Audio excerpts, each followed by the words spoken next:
வருகின்ற தீர்ப்பவனே திருச்சபையிலிருந்து கிறிஸ்துவோடு தருமேயாக பலி இறை மக்களாக மகிழ்ந்து வருகின்ற தீர்ப்பவனே திருச்சபையிலிருந்து கிறிஸ்துவோடு தருமேயாக பலி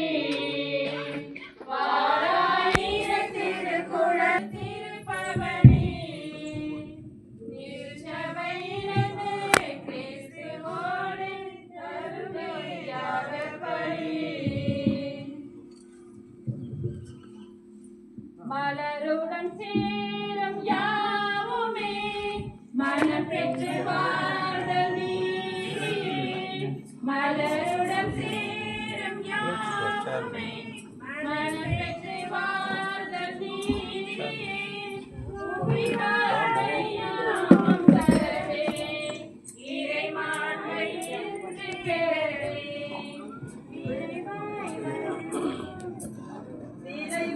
வருவோம் தேவனருள் பெறுவோம் இறைவன் நிழலில் வாழ்வில் பொருள் பெறுவோம் வாராயிரை திருக்குளமே வாழ்வாய்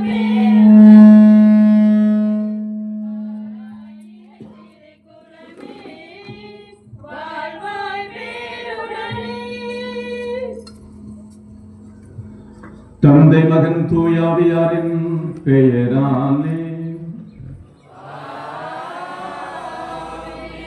நம் ஆண்டவராகிய இயேசு கிறிஸ்துவின் அருளும் கடவுளின் அன்பும் தூய ஆவியாரின் நட்புறவும் உங்கள் அனைவரோடும் இருப்பதாக.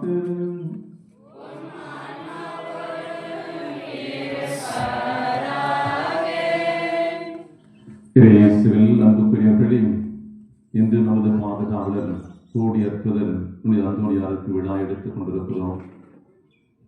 ஏன் இந்த விழா எடுக்கிறோம் என்று சொன்னால், புனிதர் தன்னுடைய நம்பிக்கையினாலும் இறைவன் மீது கொண்டிருந்த மாறா பற்றினாலும் தன்னுடைய வாழ்வை வெற்றி கொண்டவர். தன்னுடைய வாழ்க்கையை வெற்றி கொண்டது எது என்று சொன்னால், இறைவன் அவருக்கு அற்புதமான வரத்தை கொடுத்திருக்கிறார். இந்த உலக மக்களுக்கு தன்னிடமிருந்து அருள்வரங்களை பெற்றுக் கொடுக்கிற பாக்கியத்தை புனித அந்தோணியாருக்கு கொடுத்த அந்த வல்லமைதான். எனவே இது எப்படி கிடைக்க பெற்றது என்று சொன்னால், நம்பிக்கையினால்தான். கடவுள் மீது அவர் கொண்டிருந்த நம்பிக்கையினால்தான் இந்த வரத்தை பெற்றார். அந்த வரத்தின் மூலமாக தான் நமக்கு புதுமைகள் வழியாக அற்புதங்களை செய்து கொண்டிருக்கிறார். எனவே நாம் செய்வதெல்லாம் இறைவன் மீது நாம் கொண்டிருக்கிற அந்த பற்றுறுதி எப்படி வளர்த்துக் கொள்வது என்பதை புனித அந்தோணியாருடைய வாழ்விலிருந்து நாம் கற்றுக்கொள்ள வேண்டிதான் இங்கு கூடியிருக்கிறோம். எனவே இந்த திருப்பலியிலே அந்த புனித அந்தோணியாரிடம் நமது பாதுகாவலும் உருக்கமாக ஜெபிப்போம். இறைவா, எங்களுக்கு நம்பிக்கையை தாரும்.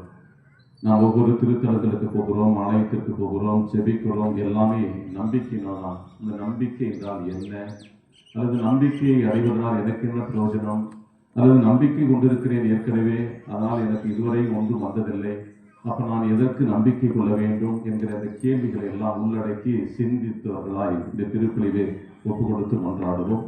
தகுதிதமாய் இந்த திருப்பலியை பங்கெடுக்க நம்முடைய பாவங்கள் குற்றம் குறைகளுக்காக மனவருந்தி மன்னிப்பு வேண்டுவோம்.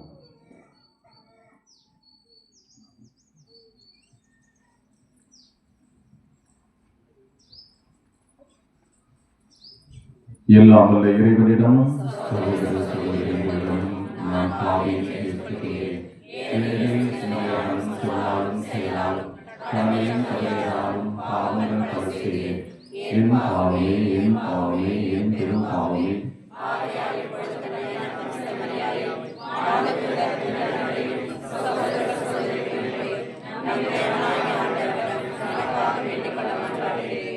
எல்லாம் வல்ல இறைவன் மீது இரக்கம் வைத்து நம் பாவங்களை மன்னித்து நம்மை நிலைவாழ்வுக்கு அழைத்து செல்வாராக.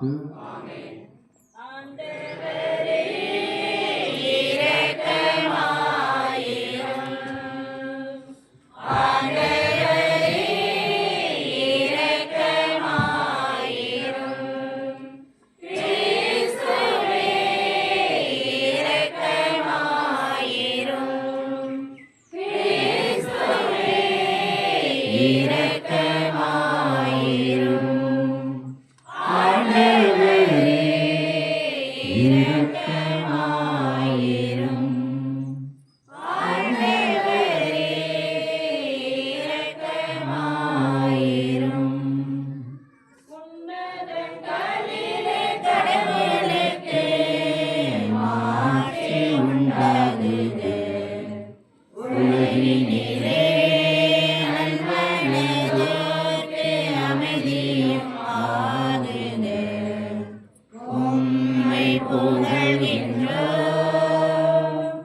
உம்மை வாழ்த்துகின்றோம், உம்மை ஆராதிக்கின்றோம், உம்மை மாட்சிப்படுத்துகின்றோம். உமது மேலான மாட்சியின் பொருட்டு உமக்கு நன்றி கூறுகின்றோம். ஆண்டவராகிய இறைவா, வானுலக அரசரே, எல்லாம் வல்ல தந்தையாகிய இறைவா, ஒரே மகனாய் உதித்த ஆண்டவரே, இயேசு கிறிஸ்துவே, ஆண்டவராகிய இறைவா, இறைவனின் செம்மறியே, தந்தையின் திருமகனே, உலகின் பாவங்களை போக்குபவரே, எங்கள் மேல் இரக்கமாயிரும். உலகின் பாவங்களை போக்குபவரே, எங்கள் மன்றாட்டை ஏற்றருளும். தந்தையின் வலப்பக்கம் வீற்றிருப்பவரே, எங்கள் மேல் இரக்கமாயிரும். ஏனெனில் இயேசு கிறிஸ்துவே, நீர் ஒருவரே தூயவர், நீர் ஒருவரே ஆண்டவர், நீர் ஒருவரே உன்னதர்.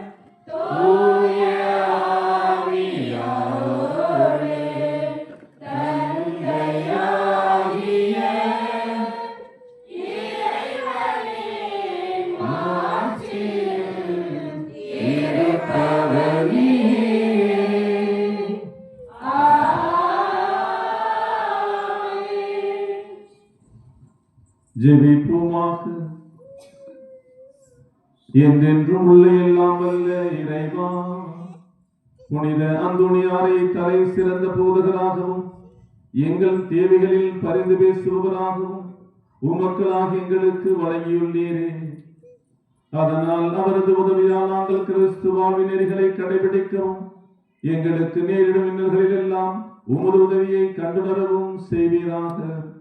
உம்மோடும் தூயாவியாரின் ஒன்றிப்பில் இறைவனாய் என்றென்றும் வாழ்ந்து ஆட்சி செய்கின்ற எங்கள் ஆண்டவரும் உம் திருமகனாகிய இயேசு கிறிஸ்து வழியாக உம்மை மன்றாடுகின்றோம்.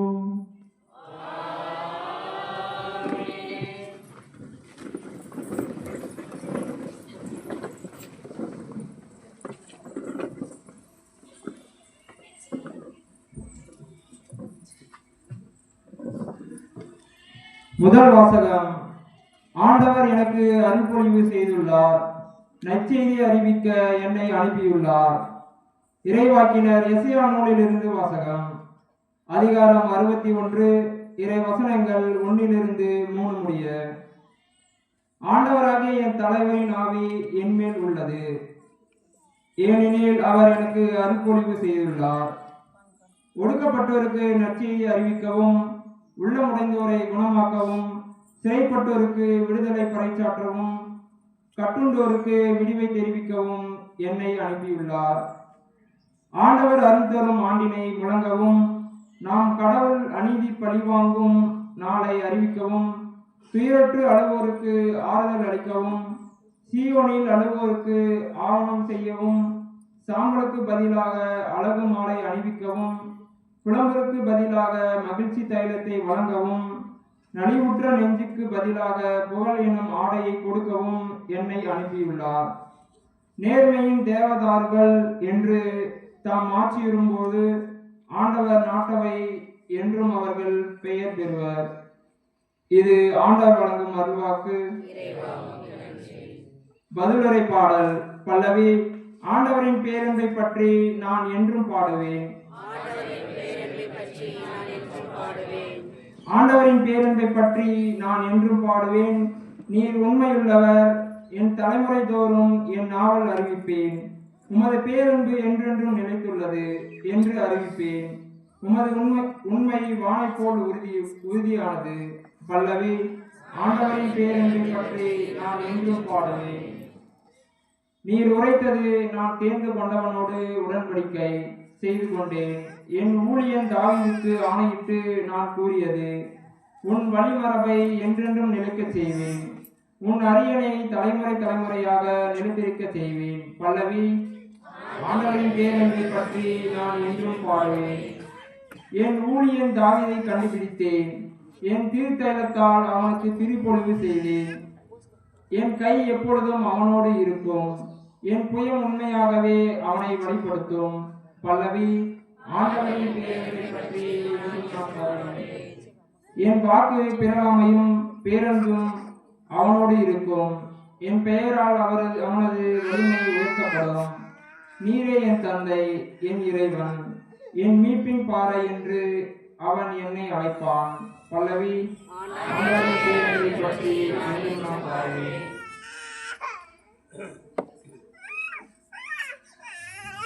Alleluia, alleluia, alleluia, alleluia, alleluia, alleluia, alleluia, alleluia.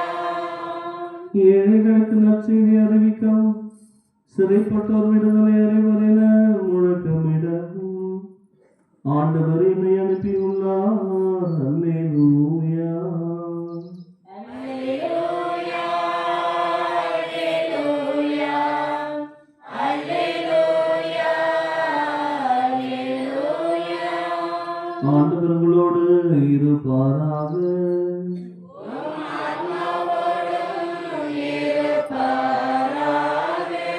திருத்துதர் லூக்கா எழுதிய தூய நற்செய்தியிலிருந்து வாசகம்.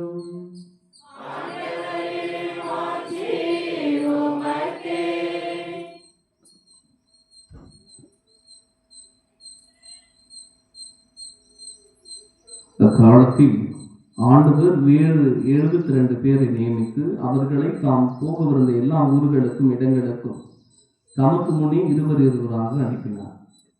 அப்போது அவர் அவர்களை நோக்கி கூறியது, அறுவடை மிகுதி, வேலையாட்களோ குறைவு. ஆகையால் தமது அறுவடைக்கு தேவையான வேலையாட்களை அனுப்பும்படி அறுவடையின் உரிமையாளரிடம் மன்றாடுங்கள். புறப்பட்டு போங்கள். ஓநாய்களிடையே ஆட்டுக்குட்டிகளை அனுப்புவது போல் உங்களை நான் அனுப்புகிறேன்.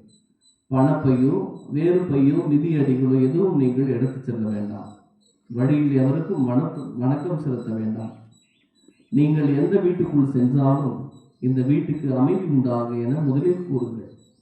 அமைதி விரும்புபவர் அங்கிருந்தால் நீங்கள் வாழ்த்தி கூறிய அமைதி அவரிடம் தங்கும். இல்லாவிட்டால் அது உங்களிடமே திரும்பிவிடும். உங்களிடம் உள்ளதை நீங்கள் உண்டு குடித்து அந்த வீட்டிலேயே தங்கியிருங்கள். ஏனெனில் வேலையாளர் தம் கூலிக்கு உரிமையுடையவரை. வீடு வீடாய் செல்ல வேண்டாம். நீங்கள் செல்லும் ஊரில் உங்களை ஏற்றுக்கொண்டால் உங்களுக்கு பரிமாறுவதை உண்ணுங்கள். அங்கு உடல் நலம் குன்றியோரை குணமாக்கி இறையாட்சி அவர்களை நெருங்கி வந்துவிட்டது என சொல்லுங்கள் என்றார். இது வாழ்வு தரும் கிறிஸ்துவின் நற்செய்தி.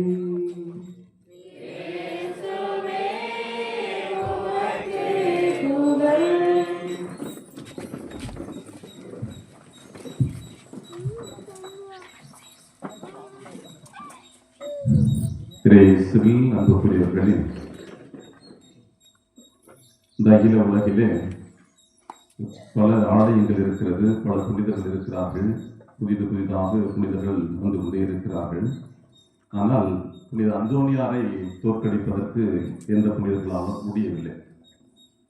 ஏனென்று சொன்னால் அகிலம் முழுவதுமே புனித அந்தோனியாருக்கு பக்தர்கள் அதிகமாக இருக்கிறார்கள், ஆலயங்களும் அதிகமாக இருக்கிறது.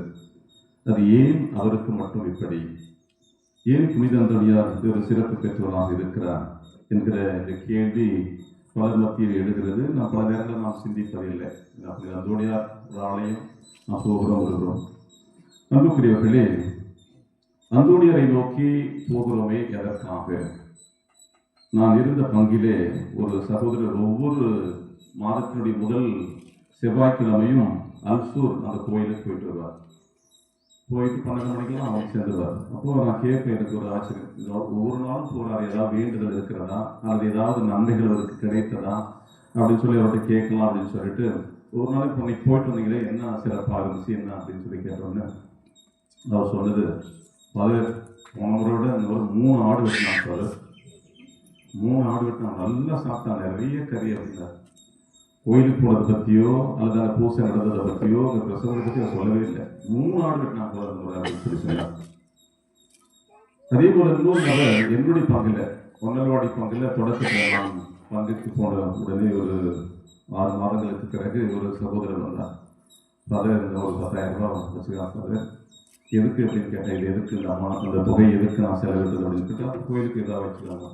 ஏன் அப்படின்னு சொன்னார். அது ரீசன் சொன்னார். ஏன்னா நான் வழியில் ஒவ்வொரு முறையும் போகிற போதும் அங்கே வந்து ஜெபம் பண்ணிட்டு தான் போவேன். ஜெபம் பண்ணிட்டு போகிற போதெல்லாம் ஏதாவது ஒரு நன்மை நடக்கிறது, ஏதாவது ஒரு நன்மை என்னுடைய வாழ்வில் நடக்கும். என் சமீபத்தில் நான் ஒரு பிஸ்னஸ் பண்ணிட்டு இருக்கிறேன். அதில் இந்த தேவை எனக்கு நிறைவேற வேண்டும் என்று சொல்லி ஜெபித்து விட்டு சென்று அது நடந்தது அப்படின்னு சொன்னார். அதனால் நான் நன்றியாக இதை செய்கிறேன் என்று சொன்னார். அன்புக்குரியவர்களே, கோடி அற்புதம் என்று பெயர் வைத்து புனித அந்தோணியாரை அழைக்கிறோம். கோடி அற்புதம் அப்படின்னா கோடிகளுக்கு மேலான நன்மைகளை புதுமைகளை புனித அந்தோணியார் செய்து கொண்டிருக்கிறார் என்பதைதான் இது நமக்கு சொல்லுகிறது. எனவே அன்புக்குரியவர்களே, அப்போ கோடி அற்புதம் என்ற பெயர் பெற்ற இந்த புனித அந்தோணியார் எப்படி இவ்வளவு புதுமைகளை செய்ய முடிகிறது? அப்போ இறைவன் இங்கே இருக்கிறார். இறைவனுக்கு பதிலாக இவர் புதுமைகளை செய்கிறார் என்று சொன்னால் இறைவன் எந்த இடத்தில் இருக்கிறார் என்கிற கேள்வி எழுகிறது இல்லையா? புனிதர் அந்தோணியார் புதுமைகளை செய்கிறார் என்று சொன்னால் கடவுள் என்ன செய்கிறார் என்கிற கேள்வி இருக்கிறது.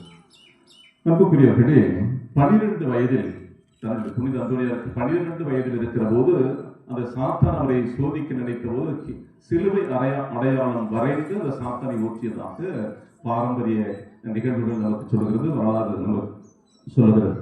அதே போல நம்ம நிறைய புதுமைகளை நம்ம அந்தோணியார் கோயில்ன்றதுனால புதுமைகளை நிறைய பிரசனத்துல நம்ம மீண்டும் கேட்டிருக்கோம் இல்லையா? அவர் இருந்த இடத்திலே நான் நற்கரணையை சந்திக்க வேண்டும் என்று ஜெபித்த போது ஆலயத்தினுடைய அந்த சுவர் பிளந்து அந்த நற்கரணை அவருக்கு காட்சியாக காணப்பட்டது என்று சொல்கிறார். இந்த கிறிஸ்துவத்திற்கு எதிராக தப்பறை கொள்கைகள் அதிகமாக இருந்த போது அவற்றுக்கு எதிராக குரல் கொடுத்து சரியான கருத்துக்களை போதிக்க நினைத்த போது மக்கள் அவரை ஏற்றுக்கொள்ளவில்லை, அவருடைய பிரசங்கத்தை கேட்க வரவில்லை. எனவே மனிதர் கேட்கவில்லை என்று சொன்னால் என்ன, எனக்கு ஒன்றும் கவலை இல்லை, மீன்களுக்கு நான் கற்பிப்பேன் என்று சொல்லி கற்பித்தார். இதையும் நாம் கேட்டிருக்கிறோம். நற்கருணை மீது பக்தி இல்லாத ஒரு நபர் அவரிடம் வந்து சோதித்த போது நற்கருணையை கழுதை முன்னால் நிற்க வைத்து வழங்க வைத்ததற்கு அங்கு வெற்றி கண்ட புனித அந்தோணியாரை பார்க்கிறோம். அன்புக்குரியவர்களே, அது மட்டுமல்ல, ஒரு நாளைக்கு 13 அற்புதங்களை தான் செய்ய வேண்டும் என்று சொல்லி சபை தலைவர் கட்டளையிட்டு இருக்கிறார். ஆனால் அவருக்கு பெயர் வந்து 13 அருளடையாளங்களை அல்லது புதுமைகளை செய்யலாம் என்று சொன்னவருக்கு கோடி அற்புதம் பெயர் வைத்திருக்கிறோம். அன்புக்குரியவர்களே, இவையெல்லாம் எப்படி சாத்தியமானது என்று நாம் யோசித்து பார்க்கிற போது அவருடைய வாழ்க்கையில் நடந்த நிகழ்வுகளை நாம் யோசித்து பார்க்க வேண்டும். நடந்த நிகழ்வுகளை யோசித்து பார்க்க வேண்டும். அவர் என்ன செய்தார், எப்படிப்பட்ட சூழலில் இருந்து வந்தார் என்று எந்த சூழலெல்லாம் யோசித்தால்தான் அவர் இதை எப்படி அடைந்தார் என்பது நமக்கு புரியும். அன்புக்குரியவர்களே, அவர் நமக்கு எல்லாமே தெரியும். அவருடைய வாழ்க்கை வரலாறெல்லாம் பல தடவை விட்டுவிட்டா நம்ம அங்கே ஒவ்வொரு பிரசனத்தில் ஒவ்வொரு கருத்துக்களை கேட்டிருப்போம். அவருடைய இப்படிப்பட்டவர், அரச வம்சத்திலே பிறந்தவர், அறிவு இருக்கிறது, புலமை பெற்றவராக இருந்தார். எனவே அதிகாரம் இருந்தது, செல்வாக்கு இருந்தது, எல்லா வசதி வாய்ப்புகளும் இருந்தது. அப்படி இருக்கிற ஒரு மனிதனால் இப்படிப்பட்ட ஒரு புனித வாழ்வு, தூய வாழ்வு எப்படி வாழ முடிந்தது என்று சொன்னால் அவருடைய நிலைப்பாடு எல்லாம் அந்த இருந்த செல்வத்தின் மீதோ, இருந்த அரச குடும்பத்தின் மீதோ, அல்லது இருந்த அந்த வசதி வாய்ப்புகளின் மீதோ அல்லது அதிகாரத்தின் மீதோ அவர் தன்னுடைய நிலைப்பாட்டை வைக்கவில்லை. அதை கடந்து சென்றார். இன்னைக்கு நற்செய்தி வாசகத்துல சொன்னோம் இல்லையா, பவுலடிகள் சீடர்களை அனுப்புகிற போது பணப்பையோ வேறு எந்த பையோ ஆடைகளோ உங்களுக்கு தேவையான வசதி வாய்ப்புகளை எல்லாம் தூக்கி செல்ல வேண்டாம், நீங்கள் எங்கு செல்கிறீர்களோ அங்கு இருப்பதிலே நீங்கள் மகிழுங்கள் என்று ஆண்டவர் சொல்வது இல்லையா? அதே வார்த்தையை புனித அந்தோணியார் கடைபிடித்தார். எல்லாவற்றையும் தூக்கி எறிந்து விட்டு அவருடைய எண்ணங்கள் எல்லாம் எது மேல் இருந்தது என்று சொன்னால் இயேசு மேல் இருந்தது. எனவேதான் வசதி இருந்தது, அதிகாரம் இருந்தது, அரச குடும்ப வம்சம் இருந்தது. இவற்றையெல்லாம் கையில் இருந்து தூக்கி எறிந்துவிட்டு அவருக்கு கையில் இருந்தது என்னவென்று சொன்னால் விவிலியமும் ஆண்டவர் இயேசுடைய அந்த பிரசனமும் தான் இருக்கிறது. அதுதான் தூக்கி வைப்பார் கையில விவிலியம் அல்லது இயேசுவை தாங்குகிற அந்த பாக்கியம் பெற்றவராக புனித அந்தோனியார் இருந்தார். ஏன் அப்படின்னு சொன்னா இருக்கிற அத்தனையும் குப்பை என கருதினார். பவுலடிகளார் சொல்வார் இல்லையா, பிலிப்பியர் கருதிய 3:8 கிறிஸ்துவை ஆதாயமாக்கி கொள்ள இவை எல்லாவற்றையும் நான் குப்பையாக கருதுகிறேன் என்று பவுலடிகளார் சொல்வது மட்டுமல்ல, புனித அந்தோனியாரும் தன்னுடைய வாழ்க்கையை நிரூபித்து காட்டினார். பவுலடிகளார் சொன்னார், புனித அந்தோனியார் தன்னுடைய வாழ்விலை நிரூபித்து காட்டிவிட்டார். எனவே அன்புக்குரியவர்களே, அப்போ இந்த உலகெல்லாம் குப்பைகளைத்தான் நாம் கொண்டாடி கொண்டிருக்கிறோம், குப்பைகளைத்தான் பெரிதாக நினைத்துக் கொண்டிருக்கிறோம். ஒருவனுக்கு அதிகாரம் இருக்கிறது என்று சொன்னால் எல்லா ஆட்டமும் ஆடுறது இல்லையா? சமீபத்தில் நாம் பார்க்கிறோம், அரசியல்ல பார்க்கிறோம். ஒருவனுக்கு வசதி இருக்கிறது என்று சொன்னால் யாருமே சொந்த பந்தம் யாரும் நமக்கு தேவையில்லை என்று சொல்லி சொந்த பந்தத்தை தூக்கி எறிந்து விடுகிறோம். அல்லது வசதி இருக்கிறது, அதிகாரம் இருக்கிறது, எல்லாமே இருக்கிறது சொன்னால் கடவுளே இல்லை என்கிற அளவுக்கு நாம் போய்விடுகிறோம். எனவே அன்புக்குரியவர்களே, எல்லாம் இருந்தும் இருக்கிற புனித அந்தோனியார் தான் இல்லாமல் தன்னை ஆக்கிக் கொண்டார். எல்லாம் இருந்தும் தன்னை எதுவுமே இல்லாதவராக ஆக்கிக் கொண்டார். ஆனால் அவரை தான் கடவுள் மேலே உயர்த்தினார். அவரை தான் கூடியற்பதர் என்ற பெயருக்கு சொந்தக்காரராக்கினார். அவரை வழியாக தான் பல புதுமைகளை இன்றும் இந்த உலகத்திலே இருந்த போதிலும் சரி இறந்த போதும் சரி புதுமைகளை இந்த உலகத்திலே கொடுத்துக் கொண்டிருக்கிற தூய பாத்திரமாக இருக்கிறார். நம்ம பல நேரங்களில் புனித அந்தோனியார் தான் அவர் எல்லாமே செய்யறாரு அப்படின்னு சொல்லி நம்மளுடைய மனசுல ஓடிக்கும்.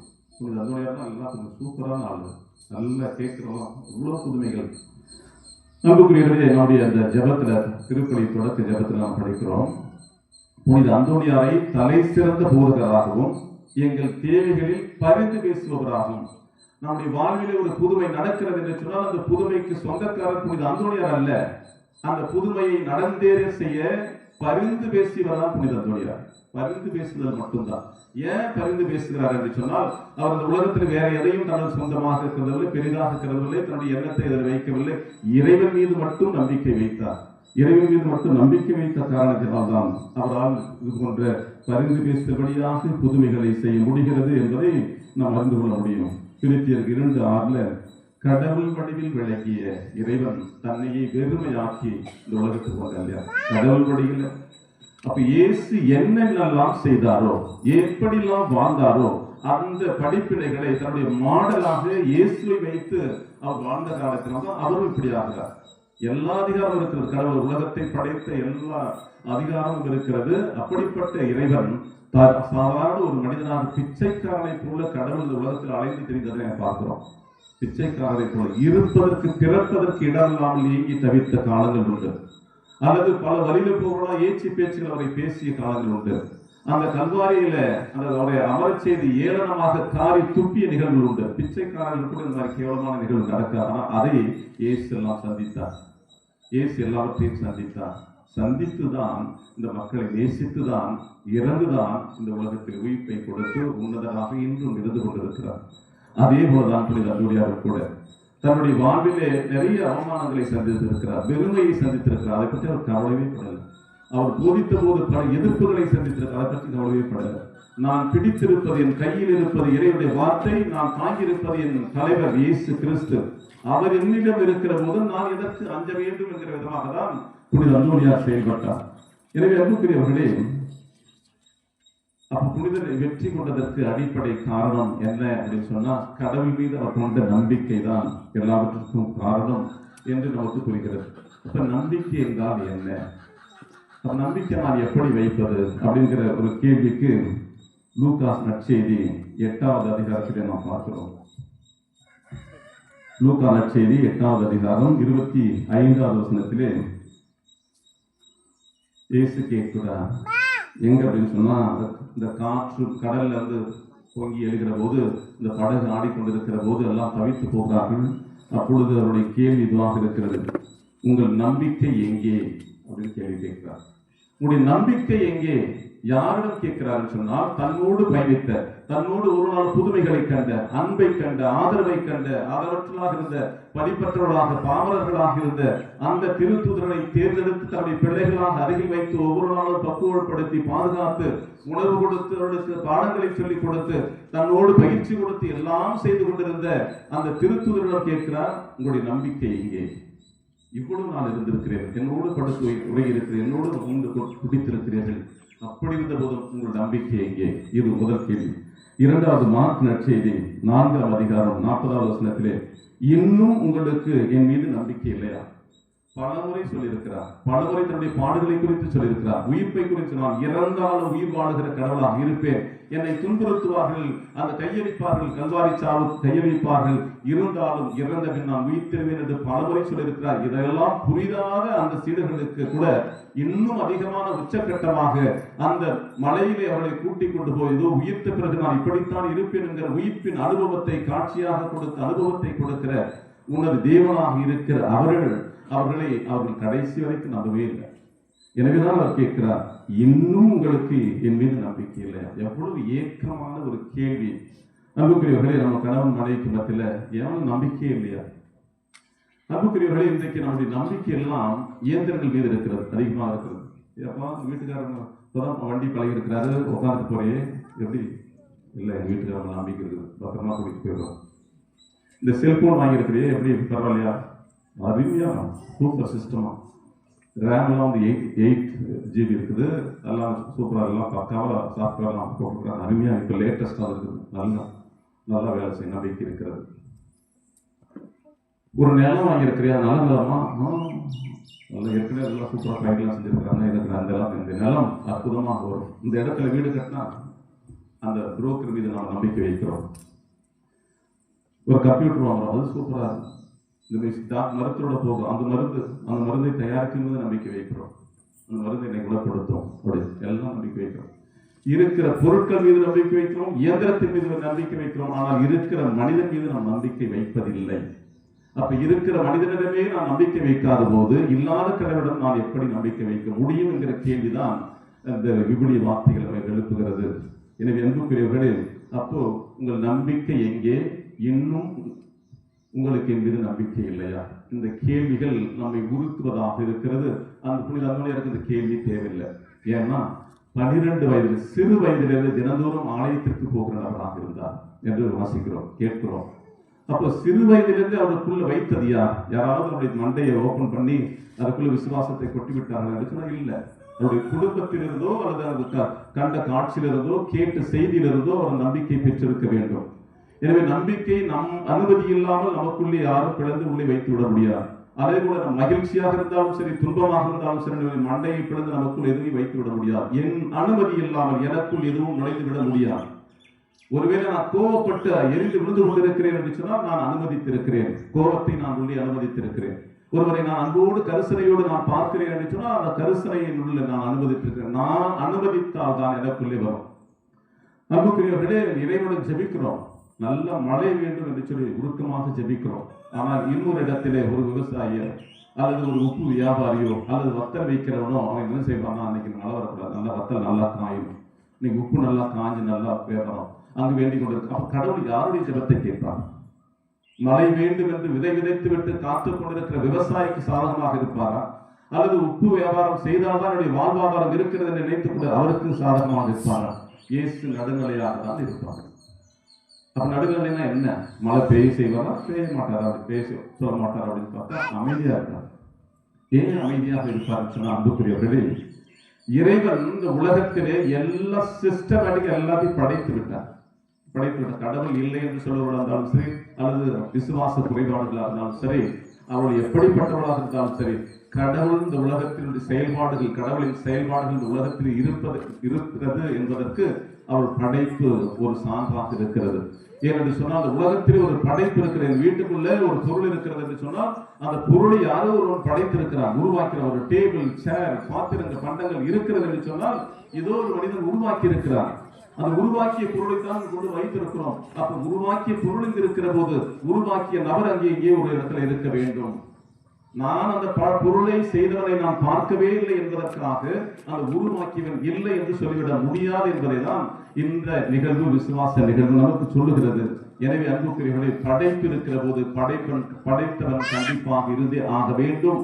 எனவே இருந்தே ஆக வேண்டும் என்று சொன்னால் அவருக்கு நாம் தொடர்ந்து அவருக்கு மகிமைப்படுத்திக் கொண்டே இருக்க வேண்டும். இன்பத்தில் மகிமைப்படுத்தவும் துன்பத்தில் அவரை தேடி வரவுமே நம்மை படைத்தார். இன்பத்தில் அவரை மகிமைப்படுத்தவும் துன்பத்தில் அவரை தேடி வரவுமே அவரை படைத்தார். எனவே இந்த படைப்புகள் எல்லாம் அவரை நோக்கி வண்ணமாக இருக்க வேண்டும், நோக்கி வண்ணமாக இருக்க வேண்டும். தனி மரமாக இருக்கிற வாழை மரம் சொல்லுகிறது, நான் வாழ்கிற போதெல்லாம் தனியாக தான் இருக்கிறேன். கிளைகள் என்று எனக்கு கிடையாது, குடும்பம் என்பது எனக்கு கிடையாது, தனியாக தான் இருக்கிறேன். ஆனால் நான் ஒருவேளை காற்றடித்து சாய்ந்து போனால் என்னுடைய பிள்ளைகள் எனக்கு பிறகு வாரிசை சொல்வார்கள், வாழ்க்கையை சொல்வார்கள் என்று. எனவே புனித அந்தோணியார் கூட, நான் இறைவன் மீது தனி ஒரு மனிதனாக நம்பிக்கை வைத்து வாழ்ந்தேன். எனவே நான் இருக்கிற வரைக்கும் இறைவனுக்காக பணிபுரிவேன், இறைவனின் செய்தியை பரப்புவேன், இறைவனை போதனையை செய்வேன், இறைவன் எனக்கு கொடுக்கிற அற்புதங்கள் வழியாக இந்த உலகத்திற்கு கொடுத்துக் கொண்டே இருப்பேன், நன்மைகளை கொடுத்துக் கொண்டே இருப்பேன். ஒருவேளை நான் இறந்து போனாலும் என் வாரிசுகளாக இருக்கிற நான் இங்கிருக்கிற பின்னுக்கு பெற்றிருக்கிறான் செய்ய வேண்டும் என்பதை தான் போதனையாக அவர் செய்தார்.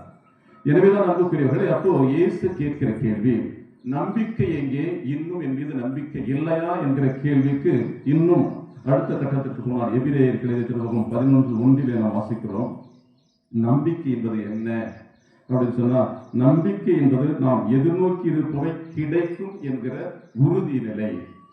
நான் ஏதாவது ஒன்று வேண்டி இருக்கிறேன், அது கண்டிப்பா என்னுடைய வாழ்விலை கிடைக்கும் என்று சொல்லி உறுதியாக நினைப்பதுதான் நம்பிக்கை. நம்பிக்கை எங்கே என்பதற்கும் எது என்பதற்கும் கேள்வி இருக்கிறது. நம்பிக்கை எது என்பதற்கு அர்த்தம் கொடுப்பதற்கும் விவிலியம் தயாராக இருக்கிறது. எனவே எபிரேயருக்கு எழுதிய திருமுகம் 11:1 நம்பிக்கை என்பது நாம் எதிர்நோக்கி இருப்பவை கிடைக்கும் என்றும் உறுதி, கண்ணுக்கு புலப்படாதவை பற்றி ஐயமற்ற நம்பிக்கை. கண்ணுக்கு புலப்படாதது எது அப்படின்னு சொன்னா, இறைவனுடைய ஆசீர்வாதம், இறை பிரசன்னம், இவைதான் கண்ணுக்கு புலப்படாத இருக்கிறது.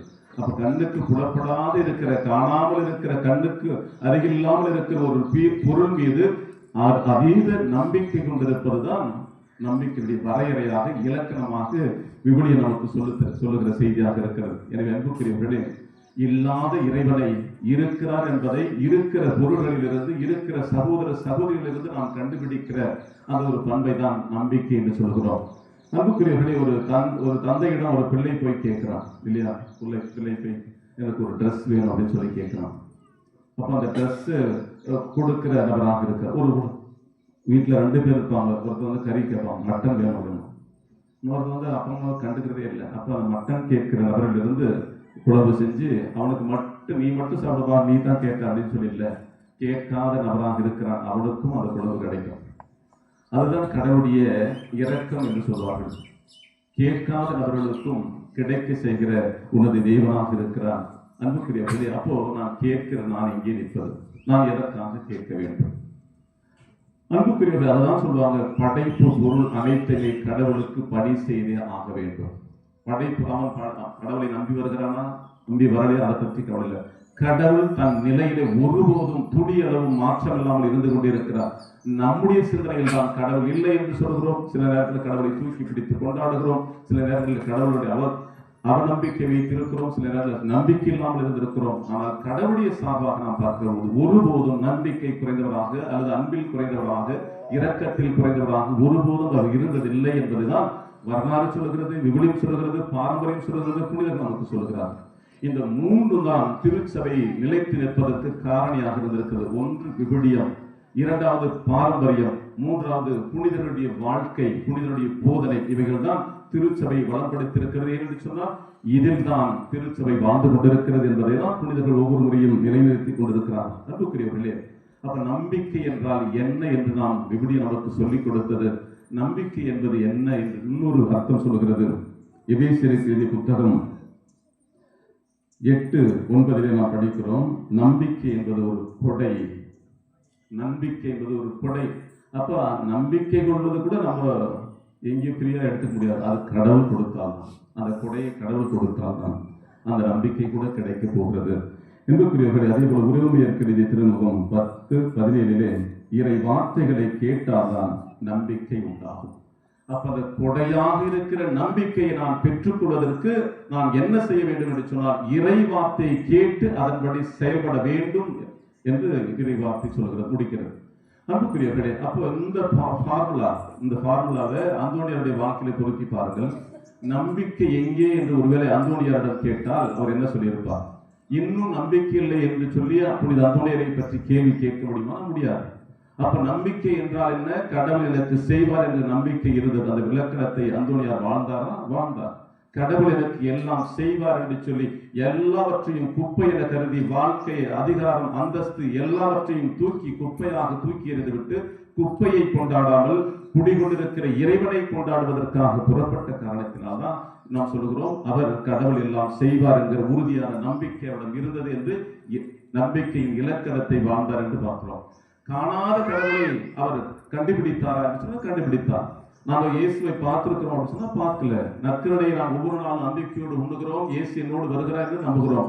ஆனால் காணாத இறைவனை கண்டுகொள்ள செய்கிறவர்களை கையிலே தாங்குகிற பாக்கியத்தை பெற்றார் என்று சொன்னால் அது அவருடைய விசுவாசம், அவருடைய கடவுள் கொடுத்த கொடையை தகுந்த புனித அந்தோனியார் பயன்படுத்தி கொண்டார் என்பதுதான்.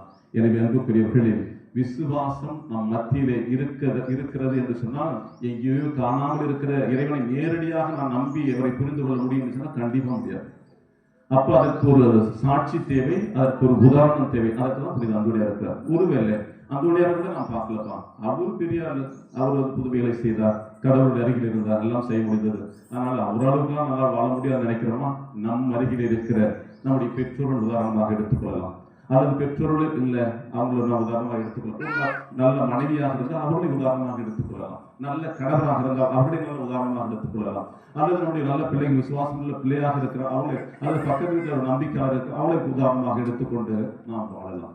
அன்புக்குரியவர்களே, ஒரு குடும்பத்தை இறைவனை புரிந்து கொள்ள வேண்டும் என்று சொன்னால் ஒரு குடும்பத்தை நாம் சரியாக புரிந்திருக்க வேண்டும், அடிப்படையிலே புரிந்திருக்க வேண்டும்.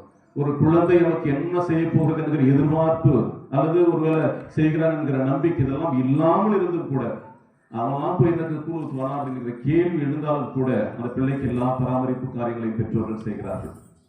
அப்போ கடவுள் அதுதான், அதே போலதான் நாம கடவுளை நம்புகிறோமோ இல்லையோ, அல்லது அவரை தேடி போகிறோமோ இல்லையோ, ஒவ்வொரு முறையும் வாய்ப்பு கொடுத்து கொண்டிருக்க இன்னும் ஒரு முறை கொத்தி எரு போடுவோம், வெட்டி விட வேண்டாம், அந்த மரத்தை வெட்டி விட வேண்டாம், இன்னும் ஒரு முறை கொத்தி எரு போடுவோம், காய்த்தால் சரி, காய்க்கவில்லை அப்புறம் பார்த்துக்கலாம். மீண்டும் மீண்டுமாக வாய்ப்பு கொடுத்து கொண்டே இருக்கிறார். எனவே அதே போல ஒரு பெற்றோர் நம்ம எப்படி பராமரிக்கிறார்கள் என்கிற அந்த அற்புதத்தை நாம் புரிந்து கொண்டார். தனக்கு இல்லை என்று சொன்னாலும் தன் பிள்ளைகளுக்கு கொடுக்க வேண்டும் என்கிற எண்ணத்தை புரிந்து கொண்டார். தன்னுடைய பிள்ளைகள் நலமாக வாழ வேண்டும், எதிர்காலத்தில் நம்ம அனாதை இல்லத்திற்கு சேர்த்த போகிறார்கள் தெரிந்தும் கூட பிள்ளைகளுக்கு நன்மைகளை செய்கிற பெற்றோர்களை நாம் புரிந்து கொண்டோம் என்று சொன்னால் கடாமல் இருக்கிற கடவுளை எளிதாக புரிந்து கொள்ள முடியும். அதுக்கு அந்த ரத்த போகக்கூடிய அந்த பெண்மணி அவர் வீட்டில் இருக்கிற போதே யோசித்து பார்க்கிறார். இவ்வளவு காலம், இத்தனை ஆண்டுகள் ரத்த போக்கினால் நான் துன்பப்படுகிறேன், இன்றைக்கு எப்படியாவது நான் நன்மையை பெறப்போகிறேன் என்று வீட்டிலே முடிவு செய்து அந்த முடிவு செய்த எண்ணத்தை தன்னுடைய மனதிலே இலையோட செய்து இயேசுவை நான் பார்க்க வேண்டும், அவருடன் கேட்க வேண்டும். அப்படி முடியலையா, கடைசியிலுடைய ஆடையை நுனியை தொட்டாவது என் நோயை போக்கிக் கொள்ள வேண்டும் என்கிற நம்பிக்கையோடு புறப்பட்டார். அதே போல பாவி என்று சொல்லப்படுகிற அதே போல அது கிடைக்கும் நம்பிக்கை உனக்கு நலம் அடைந்த செய்தது என்று சொல்லி சொல்கிறார். உன்னுடைய நம்பிக்கை நலமடைய செய்தது என்று சொல்லி முடிவு செய்கிறார். அதே போல பல இடங்களை நாம் பார்க்கிறோம். ஒவ்வொரு முறை நோயை குணமாக்குகிற போதெல்லாம் உங்களுடைய நம்பிக்கை நலமாக்கியது. 4 பேர் மேல வீட்டு கூரையை பிரித்து உள்ளே இருந்து ஒரு நோயாளி இறக்குகிற போது அங்கேயே சொல்கிறார், உங்களுடைய நம்பிக்கை நலமாக்கியது.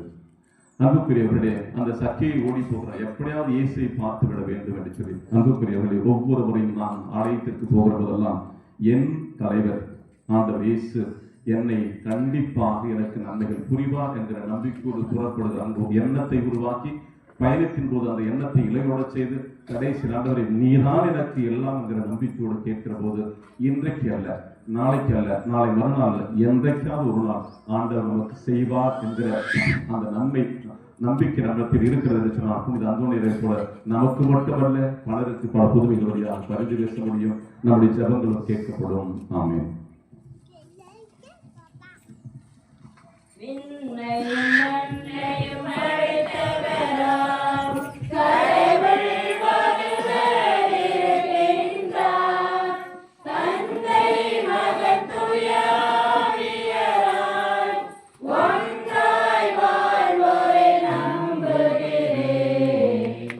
ஆவியின் வல்லமையால் இறைமகன் நமக்காய் மனிதரானார். கன்னி மரியிடம் பிறந்தவராய் இயேசுவை உறுதியாய் நம்புகிறேன். பிலாத்துவின் ஆட்சியில் பாடுபட்டார், சிலுவையில் இருந்து அடக்கப்பட்டார், மூன்றாம் நாளில் உயிர்த்தெழுந்தார், இறப்பின் மீதே வெற்றி கொண்டார். விண்ணகம் வாழும் தந்தையிடம் அரியணை கொண்டு இருக்கின்றார். உலகம் முடியும் காலத்திலே நடுவர் திரும்பவும் வந்திடுவார். தூய ஆவியோடு நம்புகிறேன், பாரினில் அவர் துணை வேண்டுகிறேன். பாவ மன்னிப்பில் தூய்மை பெற்றேன், பரிகார வாழ்வில் நிலைத்திடுவேன். திரு அவை உரைப்பதை நம்புகிறேன், புனிதர்கள் உறவை நம்புகிறேன். உடலின் உயிர்ப்பை நிலை வாழ்வை உறுதியுடனே நம்புகிறேன்.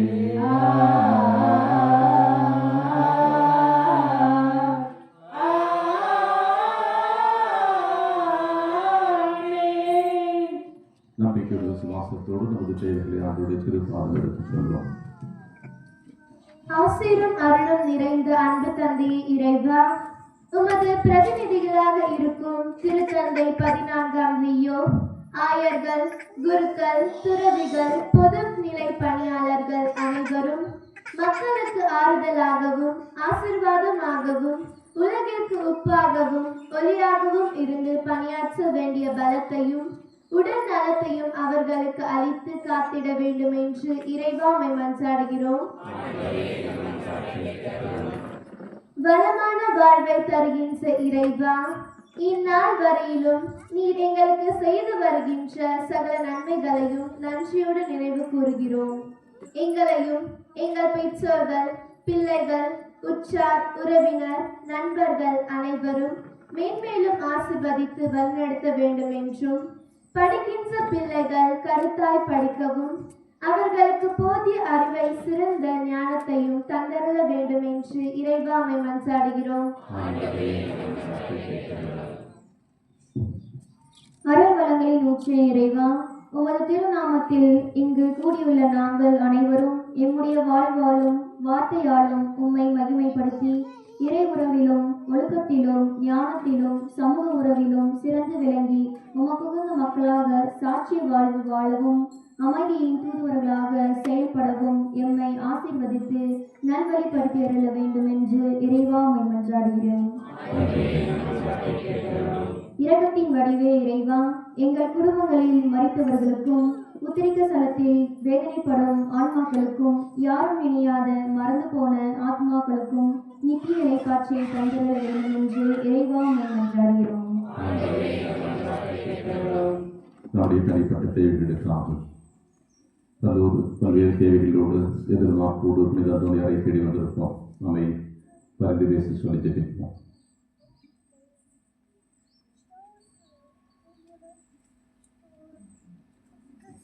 இல்லாமல் அன்புரைதான் இதனாலும் காத்து வருகிற அன்பு கடவுளை நன்றி சொல்கிறோம். இதோ உமது திருப்பார் வைத்திருக்கிற மன்றாட்டுகளின் கருத்துடைய தருபுரி வேண்டுமா எங்கள் ஆண்டவர் கிறிஸ்துவியாமை மன்றாடுகிறோம்.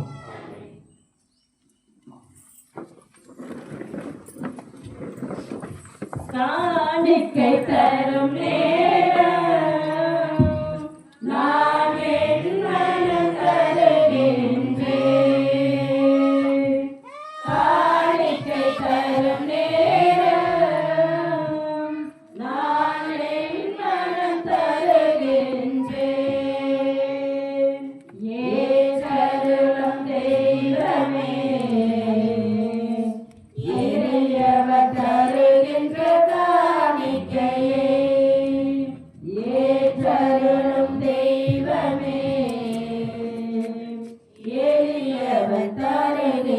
காணிக்கையை காணிக்கை தரும் நேரம் நான் என் மனம் தருகின்றேன்.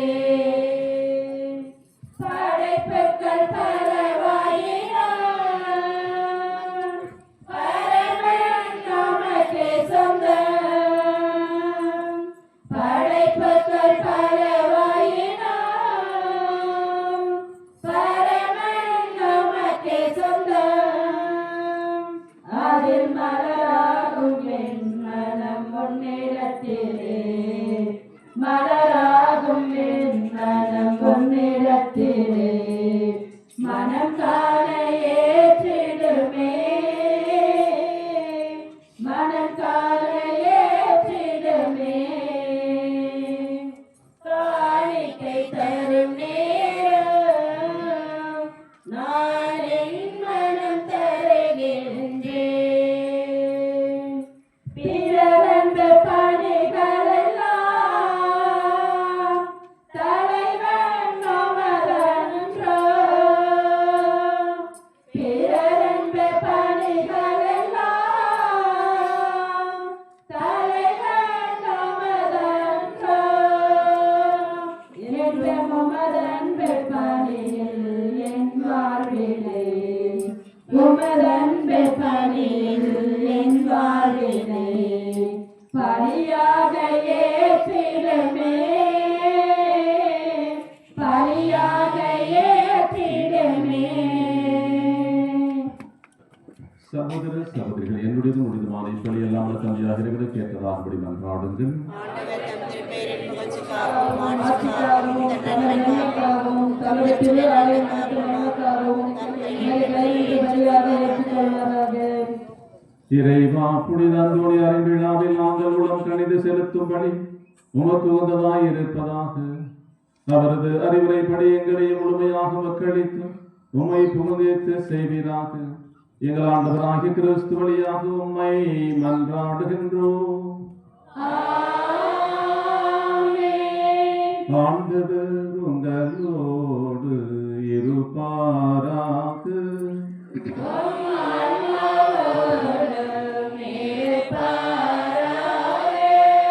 இதயங்களை மேலே எழுப்புங்கள்.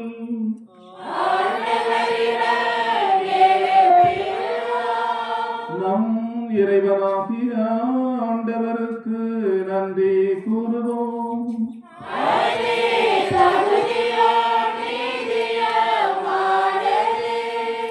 ஆண்டவரே, தூயவரான தந்தை, என்றும் உள்ள இல்லாமல்ல இறைவா, எங்கள் ஆண்டவராகிய கிறிஸ்து வழியாக என்னாலும் இவ்விடத்தில் நாங்கள் உமக்கு நன்றி செலுத்துவது மெய்யாகவே தகுதியும் நீதியும் ஆகும். எங்கள் கடமை மீட்புக்குரிய செயலும் ஆகும். ஏனெனில் உம் புனிதர்களின் வியத்தகு சாட்சியத்தால் உமது திரு அவை என்றும் புதிய ஆற்றல் பெற்று வளமடைகிறது. இவ்வாறு எங்கள் மீது நேர் கொண்டிருக்கும் பரிவன்பை தெல்ல தெளிவாக காட்டுகின்றேன். மேலும் எங்களது மீட்பின் மறைநிகழ்வை நாங்கள் நிறைவேற்றுவதில் அப்புனிதர்களின் சிறப்பு மிக்க எடுத்துக்காட்டால் தூண்ட பெற்று அவர்களது தகுந்த பரிந்துரையால் என்றும் ஊக்கம் பெறவும் அருளுகிறேன். ஆகவே ஆண்டவரே, வானதூதர் புனிதர் அனைவரோடும் நாங்கள் சேர்ந்து உமது பெருமையை பறைசாற்றி அக்களிப்புடன் பாடுவதாவது: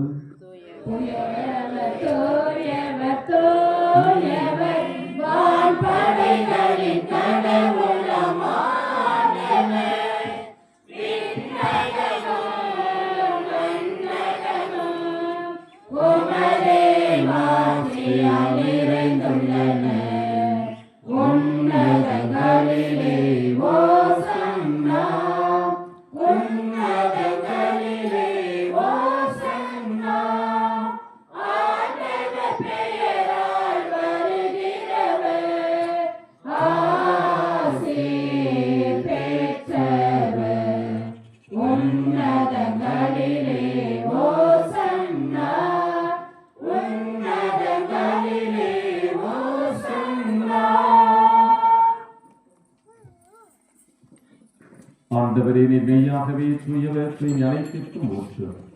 ஆகவே உடைய ஆவியை பொழுது காணிக்கைகளுக்கு இவ்விடத்தும் வேண்டுகின்றோம். இவ்வாறு எங்கள் ஆண்டவர் இயேசு கிறிஸ்துவின் உடலும் இரத்தமுமாக எங்களுக்கு இவை மாறுவனமாக. அவர் பாடுபட உலகணிந்து நம்மை கையளித்த போது அப்பத்தை எடுத்து நன்றி செலுத்தி அதை பிட்டு தம் சீடர்களுக்கு அளித்து கூறியதாவது: அனைவரும் இதிலிருந்து பெற்று உண்ணுங்கள், ஏனெனில் இது உங்களுக்காக கையளிக்கப்படும் என் உடல்.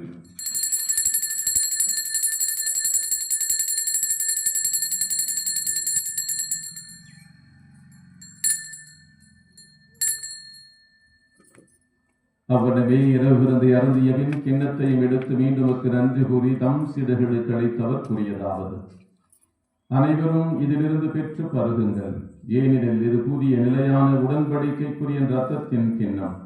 இது பாவ மன்னிப்புக்கென்று உங்களுக்காகவும் பலருக்காகவும் சிந்தப்படும். இதை என் நினைவாக செய்யுங்கள்.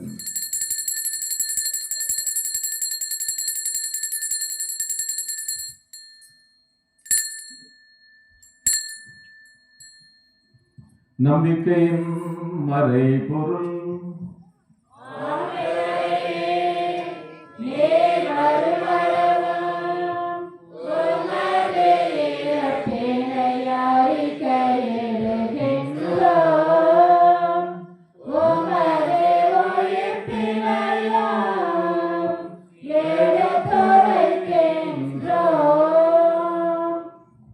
ஆகவே ஆண்டவரை, நாங்கள் கிறிஸ்துவின் இறப்பினை உயிர்ப்பினை நினைவு கூர்ந்து வாழ்வு தரும் அப்பத்தை மீட்பளிக்கும் கிண்ணத்தை உமக்கு ஒப்புக் கொடுக்கின்றோம். உம் திருமணம் உமக்கு ஊழியம் புரிய தகுந்த நிலைகளை ஏற்றுக்கொண்டு எனவே உமக்கு நன்றி செலுத்துகின்றோம். மேலும் கிறிஸ்துவின் உடலிலும் இரத்தத்திலும் பங்கு கொள்ளும் எங்களை தூய் ஆவியார் ஒன்று சேர்க்க வேண்டும் என உம்மை தாழ்மையுடன் மன்றாடுகிறோம்.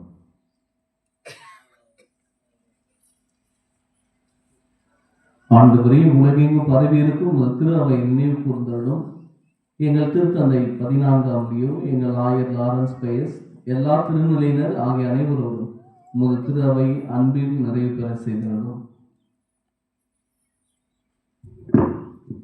மேலும் உயிர்த்தெழுதலுடன் துயில் கொள்ளும் எங்கள் சகோதர சகோதரிகளையும் இறந்தோர் அனைவரையும் இறக்கத்தோடு நினைவு கூர்ந்து திருமுக ஒளியினுள் ஏற்றெழும். இன்று நாங்கள் நினைவு கூர்ந்த எல்லா சகோதர சகோதரி கருத்துகளுக்காகவும் இறந்து போன சகோதர சகோதரி கருத்துகளுக்காகவும்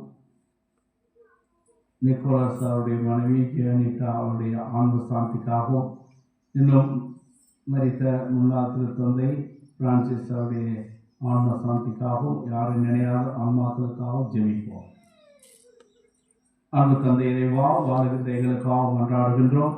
எங்களுக்கு போதுமான அலுவலங்களை நிறைவாக கொடுத்து ஆசிரியத்திலும் ஓரளவு மழையை கொடுத்து இந்த கோடை வெப்பத்தை தரித்ததான் நன்றி செலுத்துகின்றோம். தொடர்ந்து எங்களுக்கு போதுமான அருள் மழை பொழிந்து இன்னும் பல்வேறு வளங்களால் நிரப்பப்படவும் அதன் வழியாக நாங்கள் விரும்பி தேடுகின்ற அனைத்து நன்மைகளையும் நாங்கள் இந்த உலகத்தில் பெற்று நம்மிடம் ஒரு நாள் வருவோம் என்ற நம்பிக்கையோடு வாழ எங்களுக்கு பல்வேறு ஆசீர்வாதங்களை கூடிய இந்த நாளிலே கொண்டாடுகிறோம். ஆசீர்வதித்தோம்.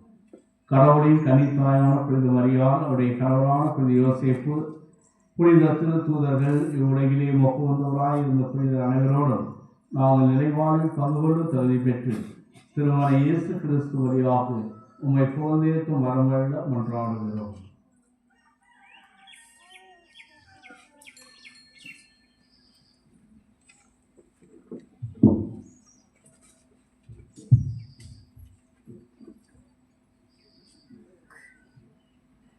இவர் வழியாக இவரோடு இவரில் எல்லாம் வல்ல இறைவனாகிய தந்தையே, தூய ஆவியாரின் ஒன்றிப்பில் எல்லா புகழும் மாட்சியும் என்றென்றும் உமக்கு உரியதே.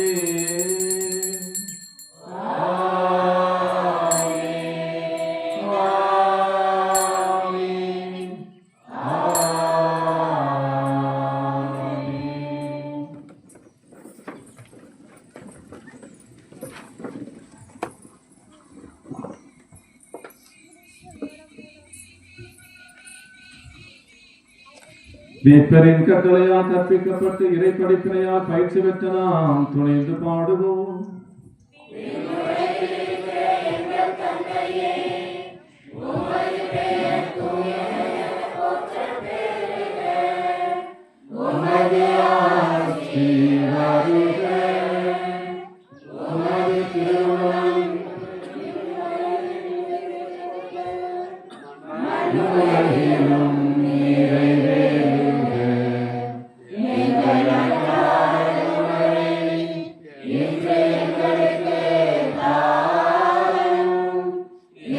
எங்களுக்கு எதிராக குற்றம் செய்வோரை நாங்கள் மன்னிப்பது போல எங்கள் குற்றங்களை மன்னியும். எங்களை சோதனைக்கு உட்படுத்தாதேயும். தீமையிலிருந்து எங்களை விடுவித்தருளும். ஆண்டவரே, தீமை அனைத்திலிருந்தும் எங்களை விடுவித்து எங்கள் வாழ்நாளில் அமைதியை கனிவுடன் அருளும் உம்மை மன்றாடுகின்றோம். உமது இரக்கத்தின் உதவியா நாங்கள் பாவத்திலிருந்து எப்போதும் விடுதலை பெற்று யாதொரு கலக்கமும் இன்றி நலமாயிருப்போமாக. நாங்கள் எதிர்நோக்கியிருக்கும் பேரின்பத்துக்காகவும் எமீட்பராகிய இயேசு கிறிஸ்துவின் வருகைக்காகவும் காத்திருக்கின்றோம். ஆட்சியும் வல்லமையும் மாட்சியும் என்றென்றும் உமதே. ஆண்டவரே இயேசு கிறிஸ்துவே, அமைதியை உங்களுக்கு விட்டுச் செல்கிறேன், என் அமைதியை உங்களுக்கு அளிக்கிறேன் என்றும் திரு தூதர்களுக்கு மொழிந்தீரேன். எங்கள் பாவங்களை பாராமல் உமது திரு அவை நம்பிக்கையை கண்ணோக்கி உமது திருவுளத்திற்கு ஏற்பதற்கு அமைதியை ஒற்றுமையும் அளித்தருவீராகும். என்றென்றும் வாழ்ந்து ஆட்சி செய்கின்றவர் நீரே.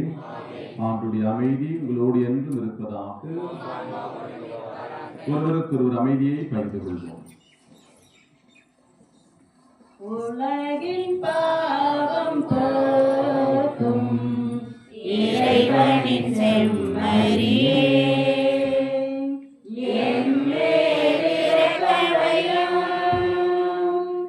உலகின் பாவம் போக்கும் இறைவனின் செம்மறியே,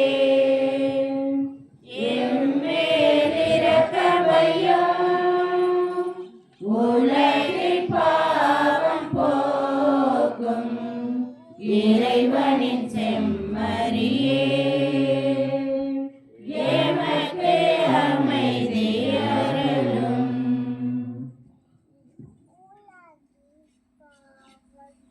இதோ இறைவனின் செம்மறி, இதோ உலகின் பாவங்களை போக்குபவர். செம்மறியின் விருதுக்கு அழைக்க பெற்றோர் பேறு பெற்றோர்.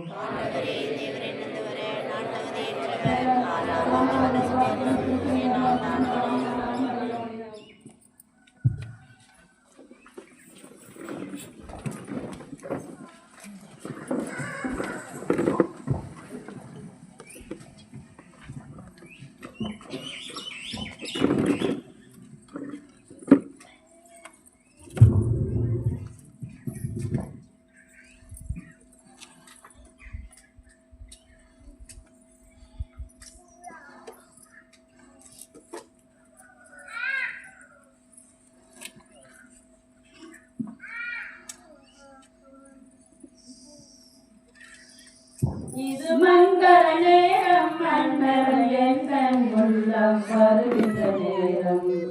இது மங்கள நேரம், மன்னவன் எங்கள் உள்ளம் வருகின்ற நேரம். மனவான கண்டு மனம் கோலம் கொண்டு மனம் தொல்லி தொல்லி ஆடும். நேரம் திறந்து மின்னல் நுழைந்து போகும் மழையை போல, பாவம் தொடர்ந்து வானம் நிறைந்து வந்த உணர்வு அருந்தவே. இலைகள் சுழந்து மலர்கள் தவழ்ந்து வீசும் தென்றலாக, உள்ளம் புகழ்ந்து உயிரில் கலந்து உரைய வந்தவா வருகவே. இது மங்கள நேரம், மன்னவன் எந்தன் உள்ளம் வருகின்ற நேரம். இது மங்கள நேரம், மன்னவன் எந்தன் உள்ளம் வருகின்ற நேரம். இவையெல்லாம் தன்னுள்ளே ஏந்திய வந்த உணவு இது, இனிதாக நமக்காக தன்னை காட்டும் உறவு இது. இனிமையெல்லாம் தன்னுள்ளே ஏந்திய வந்த உணவு இது, இனிதாக நமக்காக தன்னை காட்டும் உறவு இது. பின்னார் வந்த உணவு இது, நம் முன்னோர் கண்ட கனவு இது. பின்னார் வந்த உணவு இது, நம் முன்னோர் கண்ட கனவு இது. புது வாழ்வை தந்திட வருகிறது.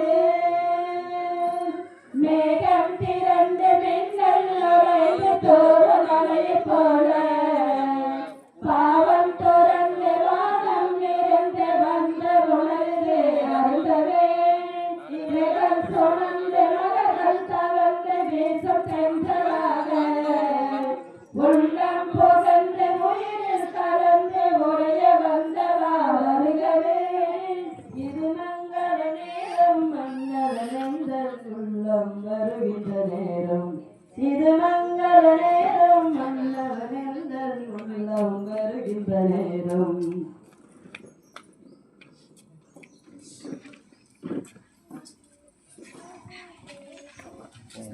கிறிஸ்துவின் ஆத்மமே என்னை ரட்சியும் கிறிஸ்துவின் தேவனே என்னை ரட்சியும் கிறிஸ்துவின் ரத்தமே என்னை புதுப்பியும் திருவிழா தீர்த்தமே என்னை புதுப்பியும் கிறிஸ்துவின் பாடுகள் என்னை தேற்றிட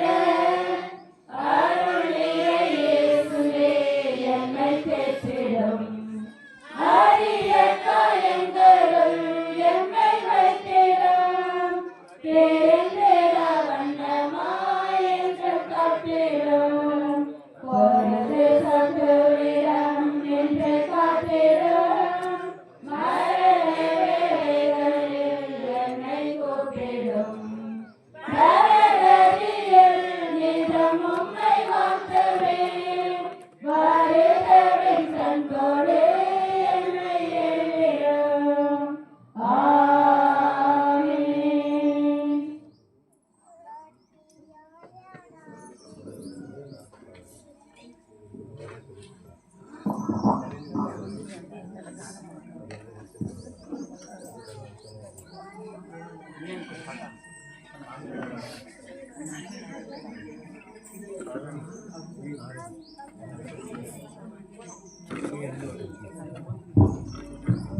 கோடி அற்புதரான புனித அந்தோணியாருடைய ஆசிரியை பெற்றுச் செல்ல வந்திருக்கும் உங்கள் அனைவருக்கும் புனித அந்தோணியாரின் பெயரை தாங்கியிருக்கும் உங்கள் அனைவருக்கும் புனித அந்தோணியாரின் திருவிழா வாழ்த்துக்களை தெரிவித்துக் கொள்கிறோம். Happy piece.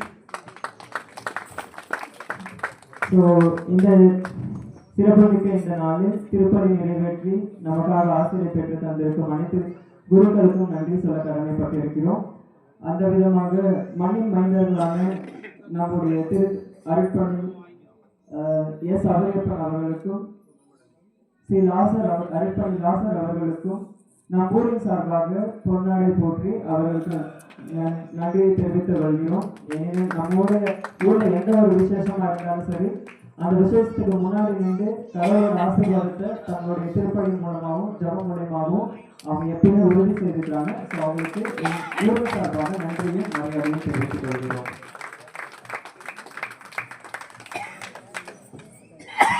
அடுத்ததாக தூய இருதய மேல்நிலைப் பள்ளியின் விடுதி பொறுப்பாளர் தந்தையான வின்சென்ட் பிரபாகரன் அருட்பணி வின்சென்ட் பிரபாகரன் ஃபாதர் அவர்களுக்கு எம் ஊரின் சார்பாக வாழ்த்துக்களையும் மரியாதையும் தெரிவித்துக் கொள்கிறோம். ஃபாதர் எந்த ஒரு நேரம் வந்தாலும் சரி பங்கு தந்தை இல்லாத அந்த நேரத்தில் அவர் இங்கே வந்து திருப்பதி நிறைவேற்றி என்னை எல்லாரோட சந்தோஷமா நல்லா ஹாப்பியாக பேசிட்டு போவார். ஸோ அவருக்கு எங்களோட வாழ்த்துக்களும் நன்றியும்.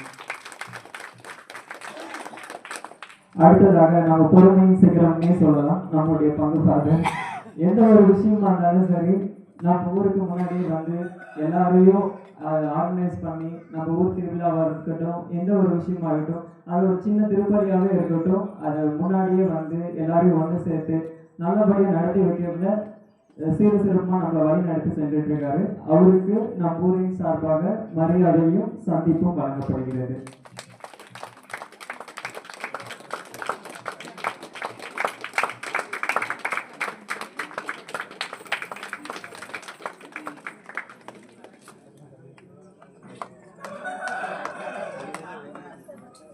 மேலும் மற்ற ஊர்களிலிருந்து இங்கே வந்து அந்தனுடைய ஆசிரியர் எங்களுடைய அழைப்பை ஏற்று அந்தனுடைய ஆசிரியர் பெற்றுச் செல்ல வந்திருக்கும் அனைவருக்கும் என் ஊரின் சார்பாகவும் அனைத்து ஊர் பெரியவர்களுக்கும் மற்ற அனைவருக்கும் மற்றும் குறிப்பாக அந்தோணி கோவில் பிள்ளைகளுக்கும் எங்களுடைய நன்றியை தெரிவித்துக் கொள்கிறோம். நன்றி.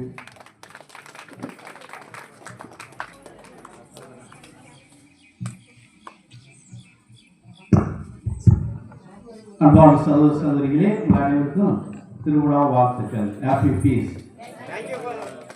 இந்த 3 நாட்களாக இந்த ஊருக்கு சிறப்பு செய்த தந்தை எல்லாருக்கும் நன்றி. இங்கே வந்திருந்து இந்த விழாவில் கலந்து கொண்டு ஜெபித்த உங்கள் அனைவருக்கும் நன்றி. இந்த ஊரில் இருந்து எல்லாவற்றுக்கும் பொறுப்பை ஏற்றுக்கொண்டு சிறப்பாக வேலைகள்லாம் செய்து பல நிலைகளிலே இந்த விழாவை கொண்டாட ஒத்துழைப்பு கிடைத்த ஊர் பெரியவர்கள் முதல் சிறியவர்கள் வரை இருக்கிற எல்லாருக்கும் உங்களுக்கு தான் திருவிழா.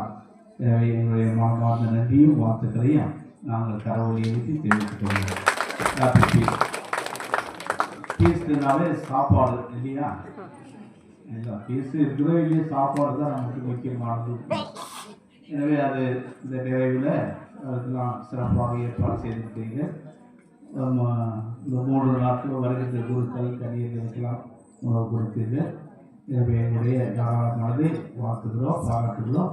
தொடர்ந்து கடவுள் கொடுக்கின்ற நல்ல அலுவலனை எல்லாம் பயன்படுத்தி சிறப்பாக வாழ்வோம் என்ற நிலையிலே இந்த அந்தோனியாருடைய தேர் பாடி சாயங்காலம் 7 மணிக்கு இருக்குமா 8 மணிக்கு இருக்குமா, மழை வருது. அதனால் கொஞ்சம் முன்கூட்டியே நீங்கள் எடுப்பதற்கு ஆவணம் செய்ய போடு கேட்டுக்கொள்கிறேன். அப்புறம் இன்னைக்கு வச்சது அந்தோனியார் திருவிழா நன்றி பெய்தான். நாளைக்கு ஒரு மண்டி வடிவை வைக்கணுமா, அங்கே வந்து பூர்ணமை விழா நடக்குது நம்முடைய பகுதியில் 9 மணிக்கு. அதனால் இதே நன்றி பலியாக வைத்துக்கொண்டு எல்லாரும் அங்கே வந்துடு பூர்ணமை விழா. வியாழக்கிழமை காலையில் இன்னொரு காலையில் கொடி இறக்கிடுவோம் நாளைக்கு காலையிலே. பாலுக்கு போகிறாங்க, ஒன்றா சொன்னார். அந்த விழாவுக்கு போகிறாங்க எல்லாரும். இன்னொரு கொடி இறக்கிடலாம். திருப்பதி தேவையா? அப்போ அங்கே வர மாட்டீங்களா யாரும்? 9 மணிக்கு 9 மணிக்கு அங்கே வரணும்னா திருப்பதி தேவைங்க. கொடி இறக்குன்னா போதும். புரியுதா? அதனால் எல்லாரும் அங்கே திருப்பதிக்கு வரணும் தான் அது வச்சுருக்கு. கொடி இறக்கிறது எப்போ இறக்கும், நைட்டு எப்போ இறக்கும், காலையில் பாதை இறக்கிடுவார். நீங்கள் இறக்கி ஏற்ற மாதிரி ஒரு பெரிய ஒரு கேட்டுக்கொண்டு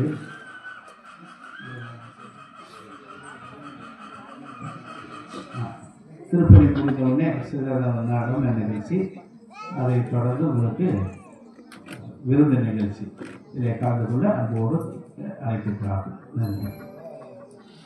அன்புக்குரியவர்களே, நாளை காலை சரியாக 9 மணிக்கு அங்கே நிகழ்ச்சி நடக்கும். வரவேற்கிற ஆயிரத்து வரவேற்கிறே புது நன்மை உதவி பெறுகின்ற உறவினர்கள் அங்கே வருவாங்க நினைப்பது.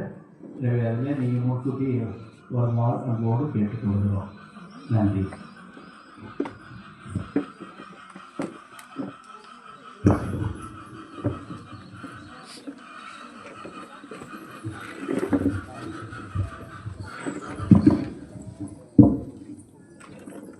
நன்றியோடு மன்றாடுவோம். ஆண்டவரே, உயிருள்ள அப்பமாகி கிறிஸ்துவினால் ஊட்டமளித்தொடுத்து ஆசிரியராகிய அதே கிறிஸ்துவினால் முழுமையாக கற்றருளினாக. அதனால் புனித அந்தோனியார் விழாவில் அவர்கள் முழு உண்மை அறிந்து அதை அன்பில் செயல்படுத்துவார்களாக. எங்கள் ஆண்டவனாகி கிறிஸ்து வழியாக உண்மை மன்றாடுகின்றோம். ஆண்டவர்களோடு இருப்பாராக.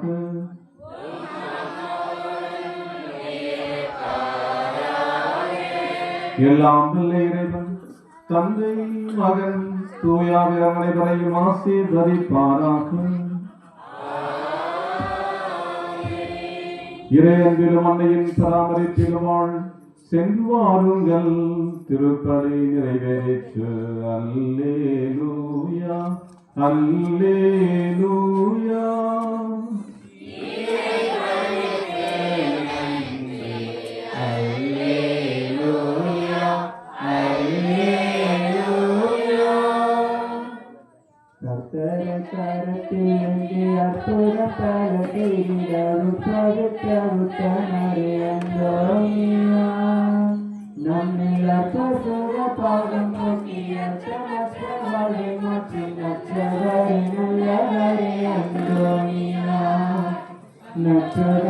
நல்லவரே அந்தோனியா.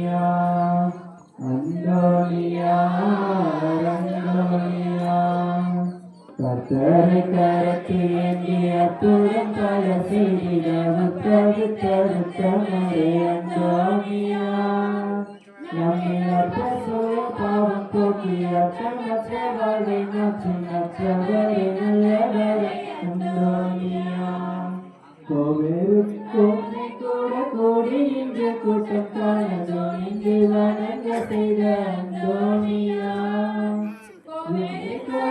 கூட கூடி நின்று கூட்டம் காணதோ நின்று வணங்க செய்த அந்தோனியா சேட்டை செய்யும் சாத்தானுக்கு சாட்டையோடி கொண்டு அதன் கோட்டைகளை தரத்திட்ட அந்தோனியா அந்தோனியா அந்தோனியா கர்த்தரை கரத்தில் ஏந்தி அற்புதம் பல செய்திட உத்தரவிட்ட உத்தமரே அந்தோனியா நம்மில் அற்பசுக பாவம் போக்கி அர்த்தமற்ற வாழ்வை மற்றும் மற்றவரே நல்லவரே அந்தோனியா அந்தோனியா அந்தோனியா. அன்புக்குரியவர்களே, நாளை காலையில் கொடியரசும் 6:15 மணிக்கு 6:15 மணி 6:30 மணிக்கு நீங்கள் இல்லைன்னா ஒரு கொடி மட்டும் அடிக்கிறார் போஸ்ட் போர்டிங் தந்தையார் ஏற்றுக்கொண்டார். அதனால் நாளை காலையில் 6:30 மணிக்கு திருப்பதி அது கலந்து கொள்ளுங்க. கொடியரசு நடைபெறும். கொடியரசுக்கு 6:30 மணிக்கு யாரும் வரணும்னா கொடியரசுக்கு அவர் அங்கே வரணும். அதனால் இது ஒத்துழைக்குமாறு அன்போடு கேட்டுக்கொள்கிறோம்.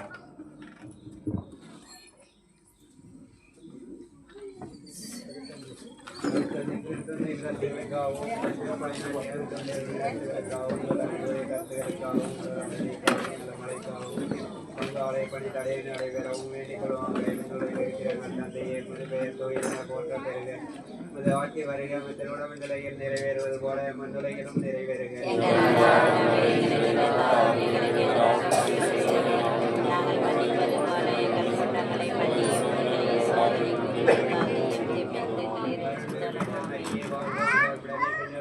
பெற்றவள் நீரே முடிய வைத்திகனியாய சமாதி பெற்றவரே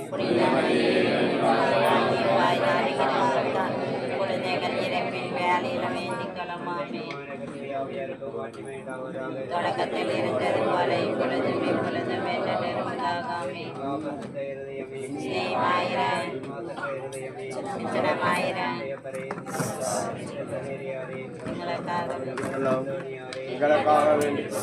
ஆரோக்கியமாக